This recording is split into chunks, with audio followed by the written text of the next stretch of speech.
following true crime documentary contains descriptions of severe child abuse and disturbing content. This case involves real victims and real events. Viewer discretion is strongly advised. In 2007, a young boy was found chained in a dark cellar, forced to eat his own flesh while a woman watched him through a baby monitor from her kitchen above. But this was just the beginning. What started as a horrific child abuse case would unravel into something far more sinister, revealing a mysterious cult, a woman who convinced an entire town she was a 13-year-old girl, and a shadowy figure known only as the Doctor, who orchestrated it all from the shadows. This isn't the plot of a horror movie. This happened in Kurim, Czech Republic, a quiet suburban town where neighbors knew each other by name, where children played freely in the streets, and where no one suspected that behind the walls of one ordinary home, an unthinkable evil was hiding in plain sight. Early 2007, the Czech Republic was experiencing a period of rapid change and prosperity. The country had joined the EU 3 years prior, and towns like Kurim were seeing an influx of new residents and modern developments. Behind the doors of one particular home, however, a darkness was brewing that would shock the entire nation. To understand the horror that would unfold in Kurim, we must first understand the Mauerova sisters. On the surface, they represented everything their community valued: education, family, and religious devotion. But beneath this carefully constructed facade lay a darkness that no one could have imagined. Klara Mauerova was 31, a single mother of 2 young boys. With her degree in pedagogy, the science of teaching, she seemed the model of maternal dedication. Parents in the community often remarked on her gentle nature, the way she doted on her sons, taking them to summer camps and planning family vacations. Even when their father left, citing Klara's increasingly strange behavior, neighbors defended her as a devoted mother doing her best. Her older sister, Katerina, cast a different kind of shadow. At 33, she worked at a youth center called facades, where her commanding presence made her a natural leader. But those who knew her well would later recall something unsettling in her influence over others, particularly her younger sister. The sisters shared an obsession that would prove fatal: their involvement in a religious organization known as the Grail Movement. Founded on the teachings of Oscar Ernst Bernhardt, the movement preached salvation through good deeds. But the sisters belonged to a splinter group, one that had broken away from the main organization years earlier. This faction had twisted Bernhardt's teachings into something dark and unrecognizable. While the legitimate Grail movement in the Czech Republic counted some 500 peaceful followers, the sisters group numbered only about 15 members. They had been formally expelled 11 years earlier, when their leader began adding what the main organization called their own imaginings and fantasies to the sacred texts. But what exactly were these imaginings? What darkness had taken root in this small group of believers? The answer would emerge only after it was too late, after 2 young boys had paid an unimaginable price for their mother's devotion to a perverted faith. Little did anyone suspect that these seemingly ordinary sisters would soon orchestrate one of the most disturbing cases of ritual abuse in Czech history, all while hiding behind a mask of religious piety and maternal love. Ondrej and Jakub Mauerova were, by all accounts, ordinary boys living what seemed to be a happy childhood in Kurim. At 8 and 9 years old, they were known in their neighborhood as bright, energetic children who loved playing football in the street with their friends. Their teachers would later describe them as well-behaved students who always completed their homework and participated eagerly in class activities. The boys were particularly close to their grandparents, who lived nearby and often took them for weekend visits. These moments of normalcy would later haunt their grandmother, who recalled how Ondrej would always beg for her homemade apple strudel, while Jakub loved helping his grandfather tend to his vegetable garden. But the first cracks in their peaceful world appeared when their father left the family home. He would later tell investigators that he had noticed disturbing changes in Klara's behavior, changes that made him fear for his son's well-being. At the time, no one understood the weight of his concerns. The transformation was subtle at first. The boys began missing weekend football games. Their visits to their grandparents became less frequent. Friends noticed they rarely came out to play anymore. Their teachers observed them becoming quieter, more withdrawn. When questioned, Klara always had a ready explanation. The boys were studying, they were tired, they were helping at home. No one could have known that these small changes, these seemingly innocent absences, were the first signs of something far more sinister. The happy, carefree boys of Kurim were slowly disappearing, not into thin air, but into the darkness that was gradually consuming their family home. In late 2006, everything changed with a single visit. Katerina Mauerova arrived at her sister's home with a 13-year-old girl named Annika. The story she told was heart-wrenching. Here was a Norwegian orphan, on the run from sex traffickers, in desperate need of protection and care. Annika appeared frail and vulnerable. She suffered, they were told, from a devastating array of medical conditions: leukemia, kidney failure, and progressive loss of both sight and hearing. The girl spent long hours in various hospitals, though strangely, Katerina always insisted on handling these visits herself. For Klara, Annika's presence awakened something powerful, a chance to be more than just a mother, but a savior. Those who knew Klara described her as naturally sympathetic, perhaps too easily swayed by others' suffering. In Annika, she saw a mission, a divine purpose that aligned perfectly with her deepening religious convictions. The dynamic in the household shifted dramatically. Klara's attention, once centered on her sons, now orbited almost exclusively around Annika. She began receiving mysterious texts and emails from someone claiming to be Annika's doctor, messages that arrived in the dead of night filled with increasingly strange instructions about the girl's treatment. Then came the midnight meeting in a darkened car, a shadowy figure with diplomatic credentials and detailed medical records. The stranger's face was obscured, but his influence over Klara would prove absolute. He convinced her that adopting Annika was her sacred duty, but there was just one obstacle: her own sons. What no one realized then was that Annika was merely the first piece in an elaborate deception, one that would lead the Mauerova family down a path of unimaginable darkness. The truth about this mysterious girl's identity would prove more shocking than anyone could have imagined. The mysterious doctor's influence over Klara grew like a shadow at sunset, gradual at first, then consuming everything in darkness. His communications arrived at all hours, each message more disturbing than the last. Through texts and emails, he began dictating increasingly bizarre treatments for Annika, instructions that would make any medical professional recoil in horror. But the doctor had a more sinister agenda. He began suggesting that Ondrej and Jakub were possessed by evil spirits that were preventing Annika's recovery. Their normal childhood behaviors were reframed as acts of malice. Every laugh, every cry, every ordinary moment of boyhood was twisted into evidence of their supposed darkness. The boys' world began to shrink. First, they were withdrawn from after-school activities.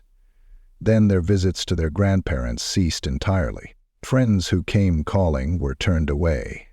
Their mother, once loving and attentive, now watched them with suspicious eyes, searching for signs of the evil the doctor had convinced her lived within them. The treatments began slowly, what Klara called tough love, but under the doctor's guidance, discipline warped into something monstrous. Physical punishment was rebranded as healing. Isolation became spiritual cleansing. The boys' suffering was no longer abuse in their mother's eyes, it was medicine. Then came the doctor's most chilling prescription yet. The family needed to move to a cottage in Vaverska Bitiska, far from prying eyes. It was there, he promised, that the real healing could begin. In August 2006, Klara packed up her children and drove them to what would become their prison, a seemingly idyllic cottage surrounded by nature where no one could hear their screams. What happened behind those cottage walls would shock even the most hardened investigators. The doctor's true identity and his connection to a shadowy cult would only become clear after the damage was done. But by then, for Ondrej and Jakub, it would be almost too late. What transpired at the cottage in Veverska Bitiska would later be described by investigators as 8 days of unimaginable cruelty. The remote location wasn't chosen by accident. It was selected specifically because, as one investigator noted, no one could hear what was happening inside. The cottage became a gathering place for members of the cult. Along with Klara and Katerina, several others arrived, Jan and Hanna, whom the boys knew from their summer camp days, and a man who was introduced as Annika's brother. Each played their role in what they claimed was a necessary cleansing ritual. The boys were confined in makeshift cages so small they couldn't stand upright.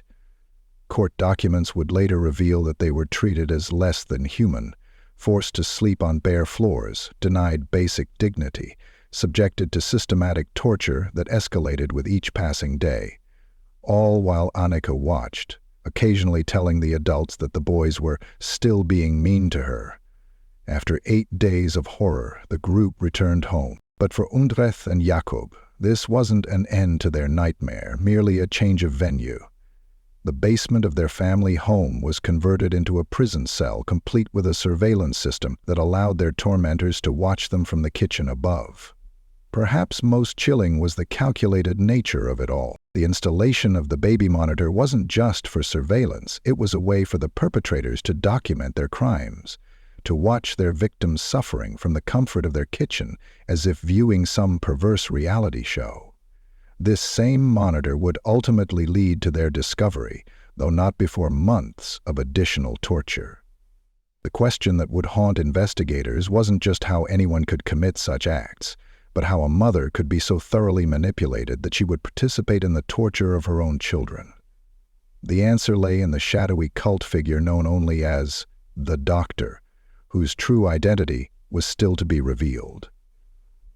In the quiet neighborhoods of Kurim, baby monitors were as common as garden fences. When Edward set up a video monitor to watch over his newborn child, he expected the usual static and occasional crying. What he saw instead would shatter the peace of an entire community. Through the interference of crossed signals, Edward's monitor picked up a transmission from a neighboring house. The grainy images that flickered across his screen seemed impossible at first. A naked child, bound and clearly malnourished, crawling across a bare floor.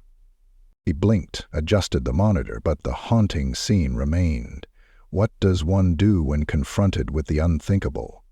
Edward would later tell police that he spent several sleepless minutes struggling with disbelief, wondering if what he was seeing could possibly be real. But as he watched, a hand entered the frame, pushing food toward the child as if feeding an animal. He knew he had to act. His call to the police set in motion a desperate race against time. When officers arrived at the Mauerova home, they were met with resistance.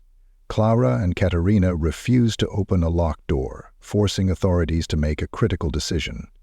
As firefighters were called to break down the door, the sisters attempted to stall, to explain away the situation. What police found behind that door would haunt them for years to come. 8-year-old Ondrej, bound with duct tape, severely dehydrated, lying on the cold floor exactly as he had appeared on Edward's monitor. The video camera that had betrayed their secret was still running, broadcasting the boy's suffering to the kitchen above. But this wasn't the end of the horror. It was merely the beginning. As police investigated further, they discovered Jakub and a third child who introduced herself as 13-year-old Anna. The rescue of these children would unlock a mystery far darker and more bizarre than anyone could have imagined, one that would lead investigators down a rabbit hole of cult influence, stolen identities, and international manhunts. When the 3 children were taken into protective custody at the Cloakneck Children's Home, investigators thought they had seen the worst of this case. They were wrong. Within days of their rescue, the girl known as Annika vanished without a trace, setting off a chain of revelations that would stretch the boundaries of belief. The first crack in Annika's facade came from the Czech authorities' routine background check. There was no record of a 13-year-old Norwegian girl matching her description, no medical records of her supposed leukemia or kidney failure, no evidence of her existence before she appeared in Klara's home.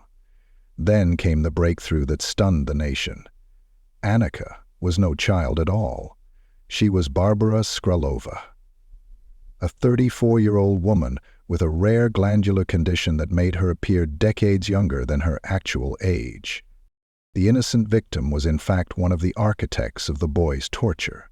But Barbara wasn't just any cult member. She was the daughter of Josef Skrylova, the shadowy leader of the breakaway religious sect, the same man who, investigators now believed, had posed as the mysterious doctor in that midnight meeting with Klara. The manipulation went deeper than anyone had imagined, yet Barbara wasn't finished with her deceptions. As an international manhunt began, she fled to Denmark, then to Norway, where she emerged with perhaps her most audacious disguise yet. This time, she posed as a 13-year-old boy named Adam Fauna, claiming to be fleeing from an abusive father. Once again, her childlike appearance proved convincing enough to fool authorities. The web of lies began to unravel when Adam, too, vanished from a Norwegian youth center.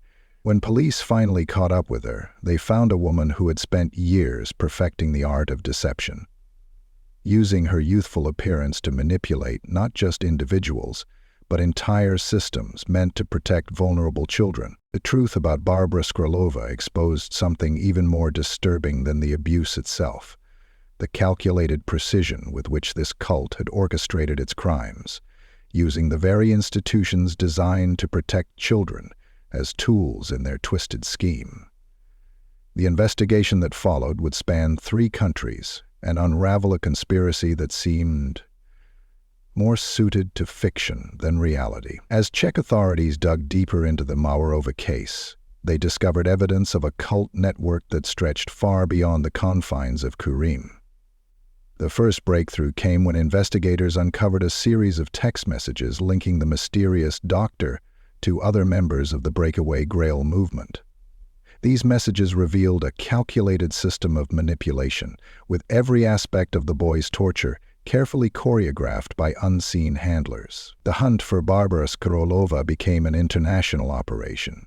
While she played the role of Adam Fauna in Norway, Czech police were methodically building their case against the cult members still in custody. Each piece of evidence revealed new layers of horror: detailed records kept by the perpetrators themselves, the surveillance tapes from the basement, and perhaps most chillingly, the carefully crafted paper trail that had allowed a 34-year-old woman to pose as a 13-year-old child. When Norwegian authorities finally captured Barbara in 2008, she was still maintaining her facade as Adam Fauna, but this time, DNA testing confirmed what investigators had suspected. All of her identities were elaborate deceptions, masks worn by a woman who had helped orchestrate one of the most bizarre cases of ritual abuse in modern history. In the Czech Republic, prosecutors were building their case against the Mauerova sisters and their accomplices. The evidence was overwhelming. Beyond the physical abuse, investigators uncovered documents detailing the cult's beliefs, a twisted ideology that justified the most heinous acts in the name of spiritual cleansing. The court proceedings would shock even the most seasoned legal professionals. As the evidence was presented, a picture emerged of a cult that had methodically targeted not just the Mauerova family, but had attempted to infiltrate other families as well. The discovery of Barbara's multiple identities raised disturbing questions about how many other victims might still be unknown. When the verdicts were finally handed down, they reflected the calculated nature of the crimes. Klara Mauerova, the mother who had allowed her children to be tortured in the name of faith, received 9 years in prison. Her sister, Katerina, recognized as a primary manipulator, was sentenced to 10 years.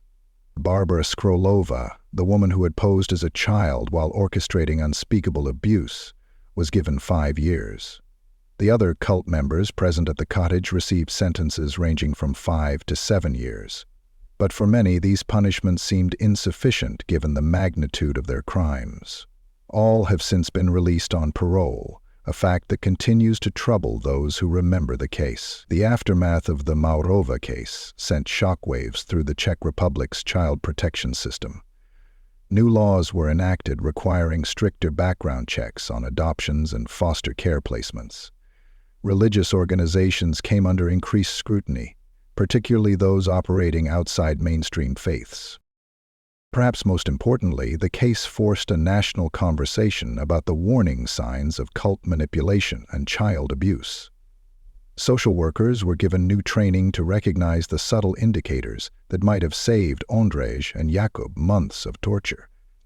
The baby monitor that accidentally exposed their suffering became a symbol of the importance of community vigilance. Today, the boys live in anonymity, protected by new identities, a chance to rebuild their lives away from the shadow of their mother's crimes. Their story serves as a chilling reminder that sometimes the greatest dangers lie not in the darkness of strangers, but in the twisted beliefs of those closest to us. The Mauerova case stands as more than just another entry in the annals of true crime. It represents a critical moment when the veil between ordinary life and unimaginable horror became terrifyingly thin, a mother's love twisted by manipulation, a community's trust exploited, and the devastating power of belief turned to dark purpose.